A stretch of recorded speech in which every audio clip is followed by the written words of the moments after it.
নমস্কার বন্ধুরা, সকলে কেমন আছেন? আশা করছি ভালো আছেন, সুস্থ আছেন। আমরাও সকলে ভালো আছি। ভিডিওটি এখন থেকে শুরু করলাম। সকালের যা কাজ ছিল সেগুলো সুন্দর করে গুছিয়ে নিয়েছি। তো সকালের কাজগুলো সারার পর চলে এসেছি পুজো করতে। সকালবেলা পুজোটা সেরে নিই। পুজোটা সারা হয়ে গেলে অনেকটা কাজ হালকা হয়। পুজো করাটা একটা সবথেকে বড় কাজ, আর এটা সকালবেলা করাটাই আমার মনে হয় ঠিক। তো সকালবেলায় পুজোটা করার চেষ্টা করি প্রত্যেক দিন। এক একদিন দেরি হয়ে যায়, কিন্তু কিছু করার থাকে না। যখন যেরকম সেরকমভাবে করতে হয়। তো আজকে আমি পুজোটা করে নিচ্ছি। আর এখানে আমাদের যেই ফুলগুলো দিয়েছি সেগুলো হচ্ছে আমাদের গাছের গাঁদা ফুল। এই বছর আমাদের ফুলের টান খুব ছিল, গাছে সেরকম ফুলই ফোটেনি, খুব অল্প ফুল ফুটেছিল। তাই দিয়ে কোনো রকমে পুজোটা করি, রোজ দুটো একটা করে দিই। তো এখানে আমার পুজোটা করা প্রায় হয়ে গেছে। বাবুকে আজকে আর স্কুলে পাঠাইনি।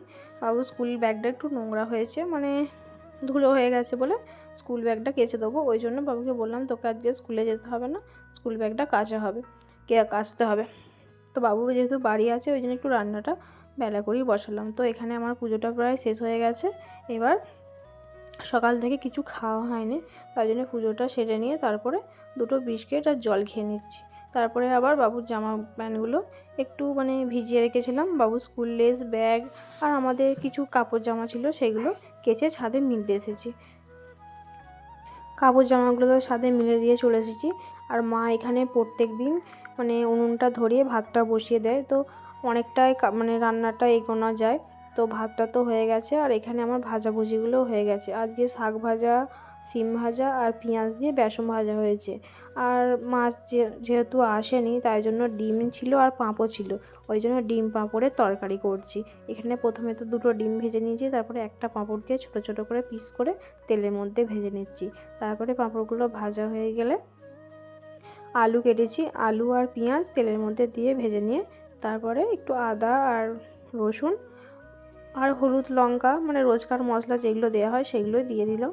দিয়ে দেখুন আমার পাঁপড়ের তরকারিটা হয়ে গেছে। তো রান্না তো হয়ে গেছে। উনুনটা ভালো করে পরিষ্কার করে নিয়ে একটু ভালো করে নিকিয়ে নিচ্ছি। রান্না শেষ হলে তো উনুনটা একটু নিকিয়ে পরিষ্কার করে নিতে হবে। তো আমার রান্না হয়ে গেছে বলে উনুনটা ভালো করে নিকিয়ে নিলাম। আর কলতলাতে অনেক বাসন আছে, সকাল থেকে জল দেয়নি। সকাল 7টার সময় জল দিয়েছিল, আর এই এখন জল দিয়েছে। এখন 12টা বেজে গেছে, 12টার সময় জল দিয়েছে রান্নার বাসন। আর 10টার সময় যেই বাসনগুলো খাওয়া হয়েছিল সেই বাসনগুলো আমি এখন ভালো করে ধুয়ে নিচ্ছি। তো বাসনগুলো তো আমার এখন ধোয়া হয়ে গেছে, আর তার সাথে কলতলাটা ভালো করে একটু ধুয়ে পরিষ্কার করে নিলাম, ভাত যেগুলো পড়েছিল। তো ভিডিওটা এইখানেই শেষ করলাম। দেখা হচ্ছে পরের একটি ভিডিওয়।